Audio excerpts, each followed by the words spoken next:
భవిష్యత్తు Hyderabad real estate ఎటువైపు విస్తరణకు అవకాశం ఉంది? నెమ్మదించిన మార్కెట్ కొత్త సంవత్సరంలో ఊపందుకునేనా? కొత్త సర్కారు నిర్ణయాల ప్రభావం రియాలిటీపై ఏ మేరకు ఉంటుంది?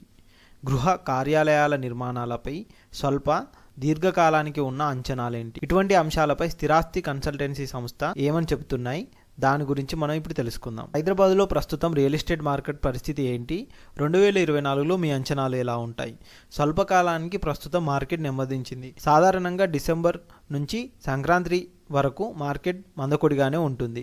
ప్రభుత్వ మార్పుతో సంబంధం లేకుండానే పై కారణాలతో మార్కెట్లో పెద్ద ఊపు లేదు. విక్రయ లావాదేవీలు కొంచెం తక్కువగానే ఉన్నాయి. దీర్ఘకాలానికి చూస్తే హైదరాబాద్ రియల్ ఎస్టేట్ బాగుంటుంది. ఉద్యోగులు ఇంటి నుంచే పనిచేస్తుండడం, యుఎస్లో ఆర్థిక అనిశ్చితి పరిస్థితుల్లో వాణిజ్య రియల్ ఎస్టేట్ మార్కెట్లో మున్ముందు ఎలా ఉండబోతుంది అనుకుంటే కనుక రియల్ ఎస్టేట్ వృద్ధిలో వాణిజ్య భవనాల పరంగా చూస్తే 2023 జనవరి నుంచి